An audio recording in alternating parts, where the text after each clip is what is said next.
On Sunday morning, while Iranian ballistic missiles were still falling on American military bases in Kuwait and Bahrain, while air raid sirens were sounding for the second time in Manama, while Gulf air defense batteries were still warm from intercepting IRGC drones over the Fifth Fleet, Iran's Foreign Minister Abbas Araghchi landed in Baghdad. He held a press conference. He shook hands with his Iraqi counterpart, and then he said the sentence that every government between Cairo and Islamabad has been waiting for someone to say out loud for the last 4 months.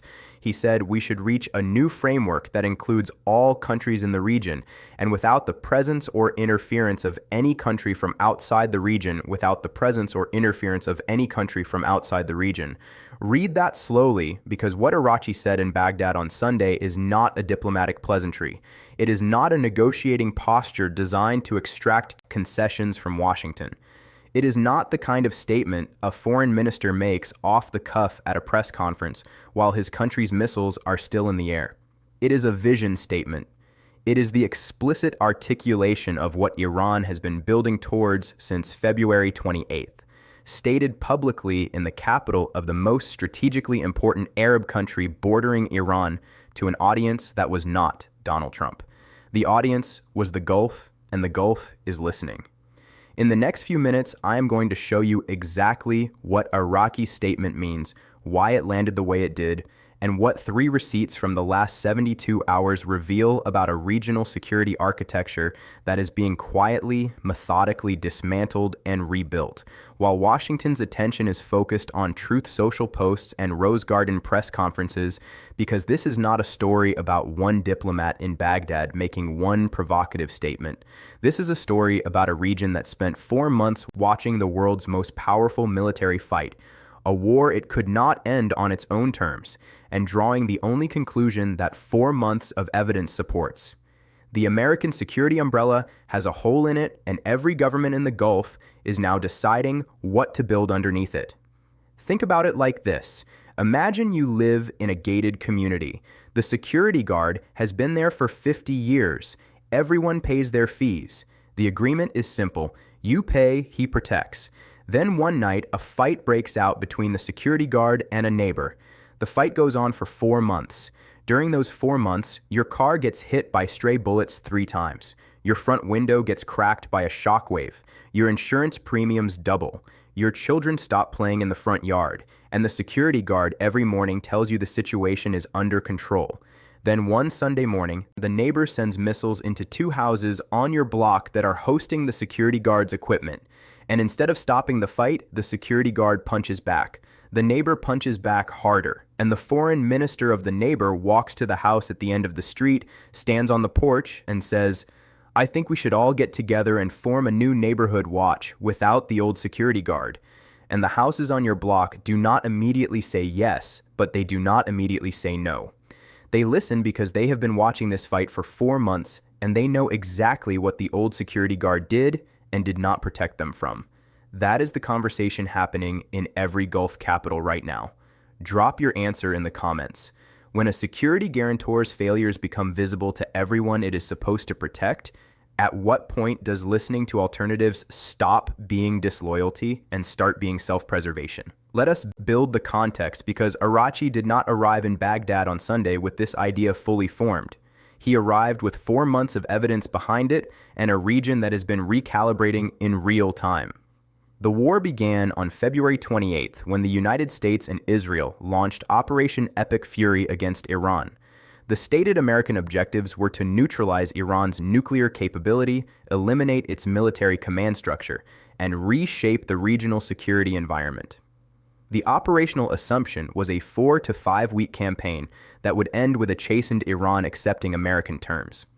The CIA reportedly warned before the war began that killing Iran's supreme leader would not collapse the Iranian state. It would radicalize it. It would produce a more extreme successor. It would activate proxy networks across the region. Trump dismissed those warnings. 4 months later, Iran's new supreme leader, Mojtaba Khamenei, is issuing statements about foreigners belonging at the bottom of the Gulf. Iran has launched over 70 waves of retaliatory attacks.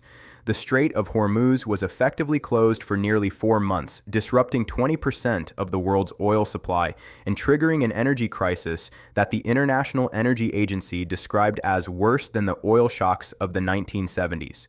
Not comparable, worse. And Iran's foreign minister is in Baghdad proposing a new regional security framework explicitly designed to exclude the country that started the war. This did not happen overnight. It happened across 4 months of accumulated events that each told the same story. The American security guarantee is not what it was described to be, and the Gulf states experienced that story not as an abstract geopolitical lesson, but as a lived reality in the form of Iranian missiles over their airports, Iranian drones over their oil fields, Iranian strikes on the terminals that keep their economies running, and an American military that retaliated against Iran each time but could not prevent the next strike from coming. That is the soil in which Araghchi planted his statement on Sunday. And now, let me show you the 3 receipts that tell you why it found the audience it found.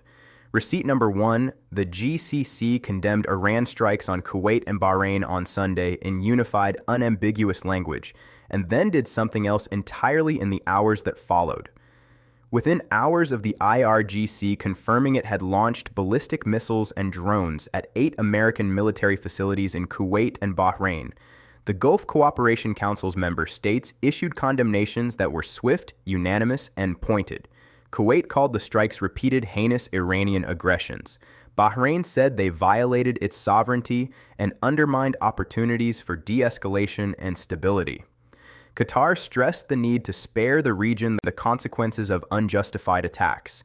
The UAE called the strikes a blatant violation of sovereignty and a threat to security and stability. Jordan called it a dangerous escalation and a blatant breach of international law. Every single GCC member state on record within hours condemning Iran's actions. Now hold that picture for a moment, because if you look only at those condemnations, the story writes itself cleanly. Iran bombs American bases. Gulf states condemn Iran. America retaliates. The old security architecture holds. Washington remains the indispensable power. The narrative is tidy, but look at what was happening in the background. Simultaneously, Saudi Arabia's foreign policy team, which has been in continuous dialogue with Beijing since the landmark China-brokered Saudi-Iran Normalization Agreement of 2023, is deepening those channels. Chinese Foreign Minister Wang Yi has been in contact with multiple Gulf counterparts throughout this war, not as a neutral observer, but as a power with specific economic interests in Gulf stability that it is actively working to protect. The UAE, which condemned the strikes on Kuwait and Bahrain with its strongest language, simultaneously maintains economic relationships with Iran that survived the war and are now the foundation of any post-war trading relationship in the Gulf. Qatar, which expelled Iranian military and security attachés months ago, is also the country whose gas infrastructure Iran targeted and whose ceasefire facilitation role Beijing has been quietly supporting. These are not contradictions. They are the simultaneous tracks of governments that have concluded they cannot afford to bet everything on a single security partner, even one they have relied on for 50 years. The condemnations are genuine. The hedging is also genuine, and Araghchi knows both are genuine, which is why his statement in Baghdad was phrased as an invitation rather than a demand. He is not telling the Gulf states to abandon Washington. He is telling them they deserve a seat at a table where their own security interests are the central agenda item rather than a secondary consideration in a bilateral conflict between 2 external powers. That framing is extremely sophisticated, and it is landing in capitals where the last 4 months have produced exactly the kind of institutional memory that makes sophisticated framings stick. Receipt number 2. The Strait of Hormuz dispute is not a negotiating position. It is the foundation of Iran's entire post-war regional architecture, and Sunday's events made that architecture visible for the first time in its full dimensions. When Araghchi said in Baghdad that attempts to adopt new or separate arrangements in the strait would only complicate the situation and raise the level of tension, he was describing what he presented as a legal position. but he was also describing a strategic doctrine. Iran's view of the Strait of Hormuz, formalized in a 12-article sovereignty law that Iran's parliament advanced in early May, is that the strait is not an international waterway governed by the UN Convention on the Law of the Sea. It is Iranian territorial water in partnership with Oman, subject to Iranian administrative authority over commercial transit. That position is directly contradicted by 60 years of international maritime law and by the position of every major naval power on Earth. It is also, after 4 months of war, the operational reality in the strait. Iran does not control the strait because international law says it should. Iran controls the strait because it has demonstrated repeatedly and at significant cost to itself and to the global economy that it can make the strait ungovernable for any vessel that does not operate within its administrative framework. The United States Navy has escorted 89 commercial vessels through the strait under the current post-due arrangement. The historical average is 138 vessels per day. The gap between those two numbers is the gap between Iranian acquiescence and full Iranian enforcement. And the attack on the Kiku on Saturday, which triggered the American retaliatory strikes, which triggered the IRGC attack on Kuwait and Bahrain, began when the U.S. Navy, overseen multinational maritime body, announced it was expanding a transit route on the Omani side of the strait that Iran had not sanctioned. Iran attacked a ship using a route it had not approved. Because in Iran's operational doctrine, any route through the strait that does not go through Iranian administrative channels is a violation of Iranian sovereignty. Regardless of what Thieu says, regardless of what UNCLOS says, regardless of what the U.S. Navy says. And the IRGC was willing to bomb 2 Gulf Arab capitals to make that point on day 11 of a 60-day ceasefire framework. Now think about what Arachi's new regional framework means in this context. He is proposing that the future security arrangement for the Gulf be negotiated among Gulf states and regional powers without American interference on a foundation that would include Iranian administrative authority over the strait as a settled premise rather than a contested one. In other words, he is proposing to institutionalize the operational reality Iran created through 4 months of war into the diplomatic architecture of whatever comes next. This is not a diplomatic bluff. This is the explicit strategic endgame Iran has been working towards since the first week of the war. Make the current reality the new baseline, then negotiate a post-war order from that baseline and do it in a regional forum where American veto power over Gulf security arrangements does not exist. The Gulf states know exactly what this means, and they are listening not because they want Iran to control the strait, but because they understand that the alternative, an indefinite American military presence, fighting an indefinite low-intensity conflict with Iran over who controls a waterway that is only 60-day accessible at best, is not a security guarantee. It is a permanent source of instability that they are paying for with their infrastructure, their insurance premiums, and their long-term investment climate. Receipt number 3. China has been the quiet architect of the framework Arachi is now proposing publicly, and Sunday's events pushed Beijing's position from background player to essential party in a way that fundamentally changes the diplomatic landscape. This requires understanding what China's interest in this conflict actually is because it is almost never described accurately in Western coverage. China's interest is not in Iranian victory. China's interest is not in American defeat. China's interest is in a Gulf that is stable enough to keep oil flowing, commercially connected enough to maintain the trade relationships Beijing has spent decades building, and politically structured in a way that gives China influence without requiring China to take sides in a war it never wanted to see happen. The China-brokered Saudi-Iran normalization of 2023 was the most visible expression of this interest.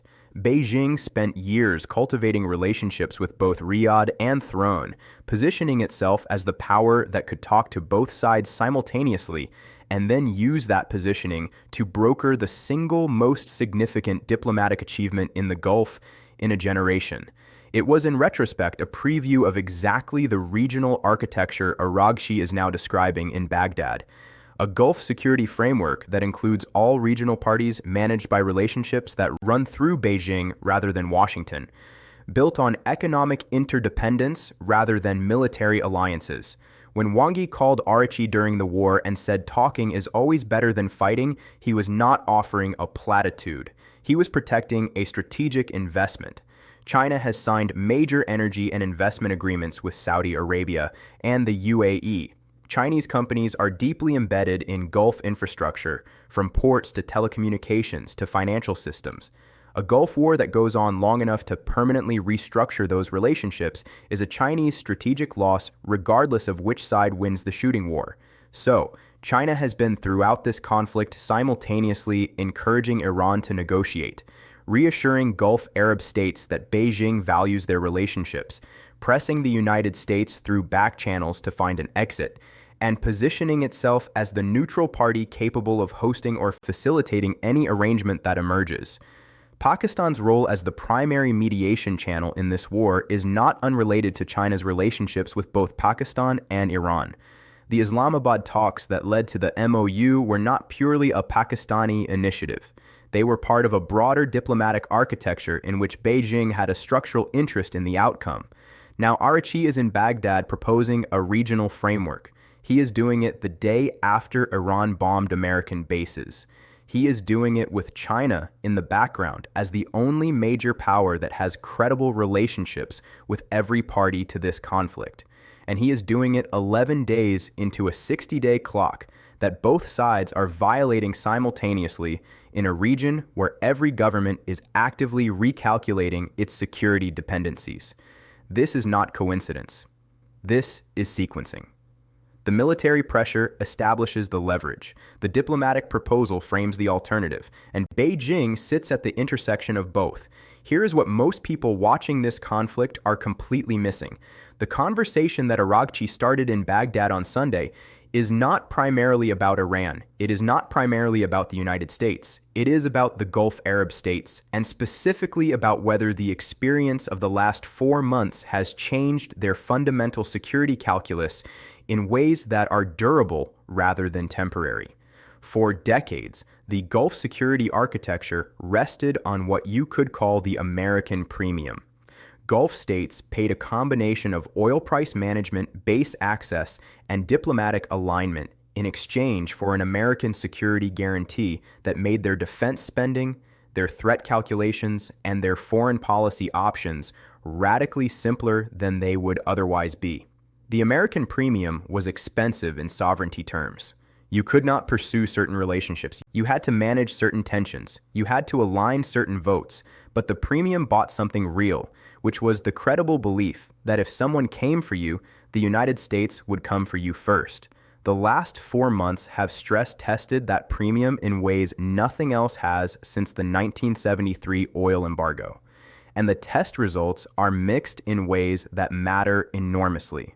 On one hand, the United States military has consistently retaliated against Iran every time Iran struck Gulf targets.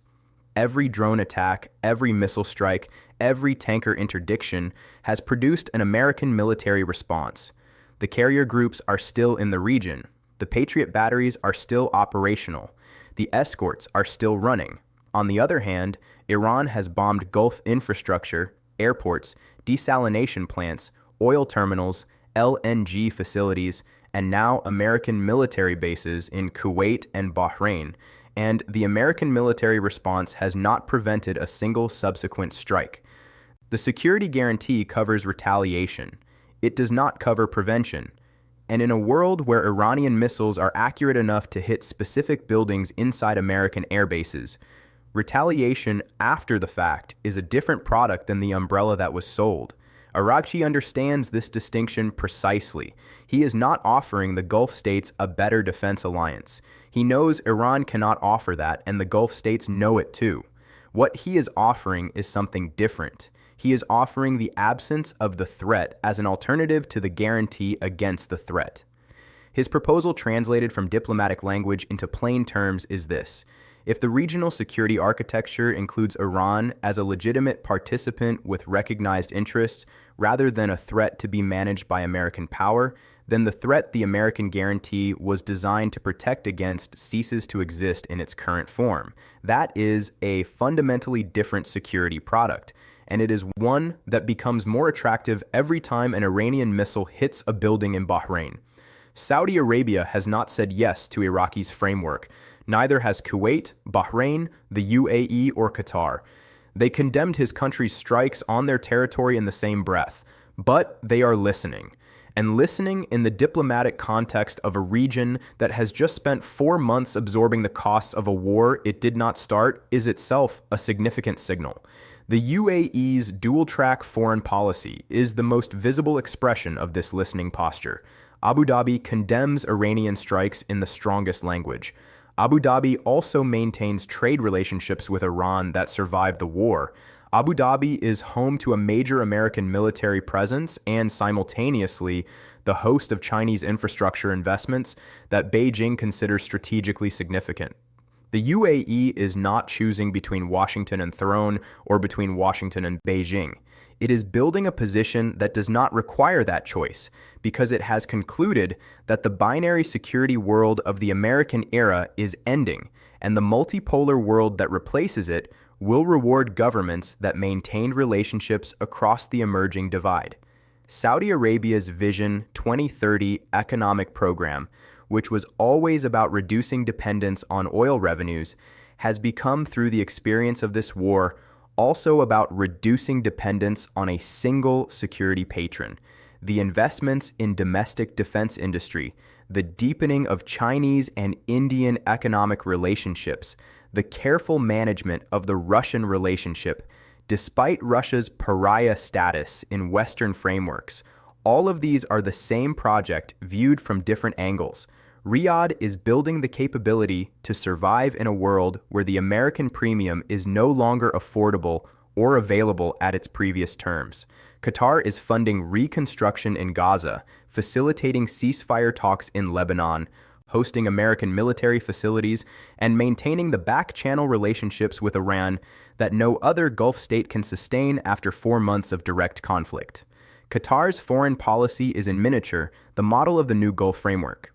Araghchi is describing relationships with every party leverage, with every party dependence on no single party. And Iraq, where Araghchi chose to deliver his framework proposal, is the most interesting case of all Iraq hosts. American troops, Iraq has deep economic and political relationships with Iran. Iraq's government has been trying to navigate the war without being pulled fully into either side's orbit. Baghdad was not an accident as the venue for Araghchi's statement. It was a choice. Iraq is the country that most visibly embodies the future Araghchi is describing. A regional actor with relationships across the divide that the American order created, living proof that the binary security world is already over at the operational level, even if it has not yet been formally acknowledged at the diplomatic one. So where does this go from here? 3 paths, and the window for each is narrowing by the day. The first scenario is the partial accommodation. The 60-day MOU framework produces a final agreement that includes, in deliberately ambiguous language, a recognition of Iranian interests in the Strait of Hormuz administration without formally granting Iran the sovereignty claim it is asserting. Gulf states participate in a multilateral maritime arrangement that includes both American naval escort capacity and Iranian administrative involvement, structured so that each party can describe it to its domestic audience as a victory. Araghchi's regional framework proposal gets absorbed into a post-war diplomatic architecture as a consultative forum rather than a binding security arrangement. Beijing plays a convening role. Washington maintains its bilateral defense agreements with Gulf states, but accepts a reduced operational footprint in the strait itself. This is the scenario where the old order bends rather than breaks, and both sides claim enough of what they wanted to declare the war over in terms each can sell at home. The second scenario is the accelerated Gulf realignment. The 60-day clock runs out without a final agreement. The managed escalation pattern of the current period continues with Iranian strikes on Gulf infrastructure and American bases, American military responses, and neither side willing to formally resume major combat operations. In this environment, the Gulf states accelerate the diversification of their security architecture in ways that become structurally irreversible. Chinese military-to-military relationships with Gulf states deepen beyond what was politically possible before the war. Saudi Arabia and the UAE sign new framework agreements with Beijing that include security dimensions. Arachi's regional framework goes from a Baghdad press conference proposal to an actual institutional process, initially consultative and then progressively operational.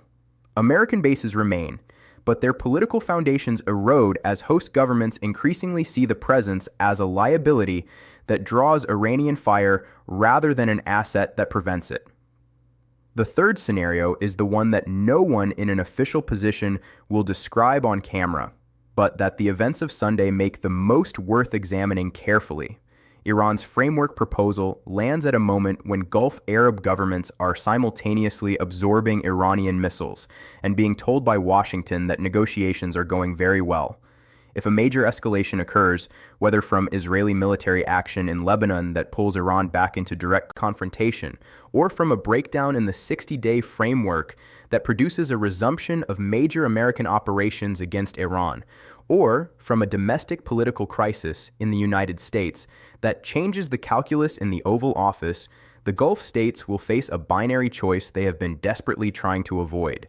They will have to decide whether to support American military action in ways that make them active participants in the conflict or to distance themselves from Washington in ways that validate Arachi's framework before the formal diplomatic process has produced it.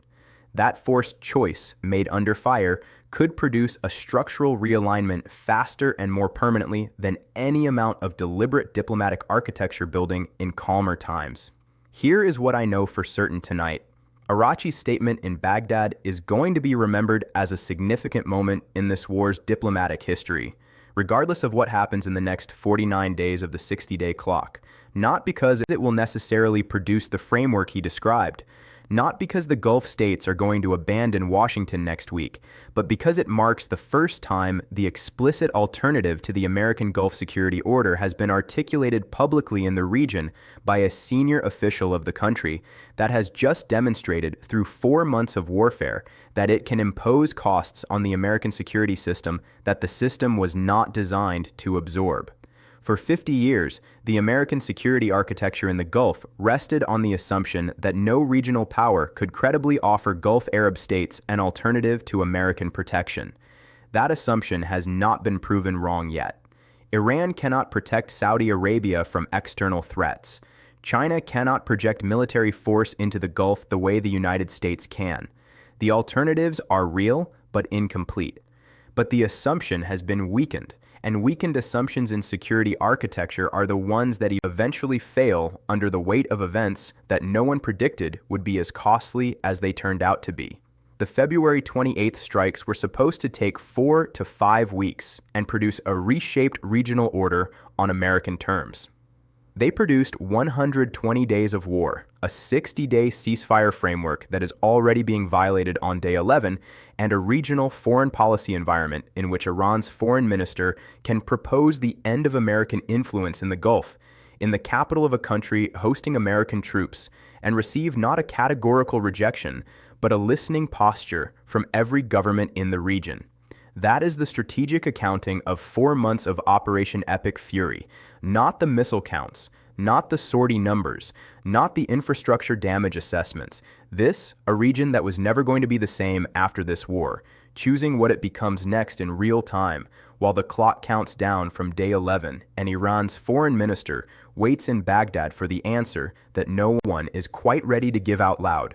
So, here are the questions I am leaving you with. If Arachi's regional framework proposal cannot be formally accepted by Gulf states that just condemned Iranian strikes on their own territory, what is the minimum conditions under which it becomes acceptable? Is that threshold defined by what Iran stops doing or by what America stops delivering?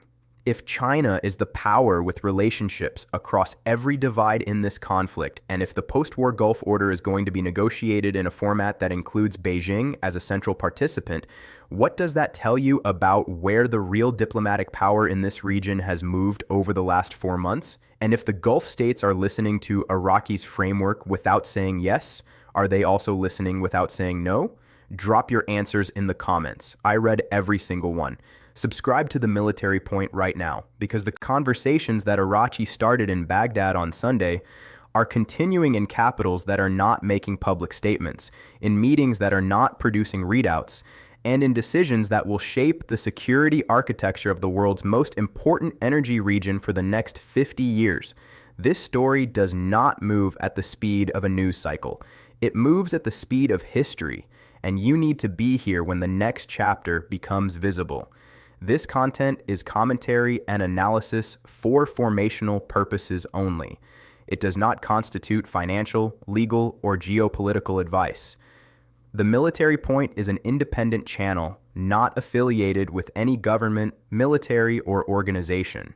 Information is based on publicly available reporting at time of publication and may change as new details emerge. Always verify with multiple sources.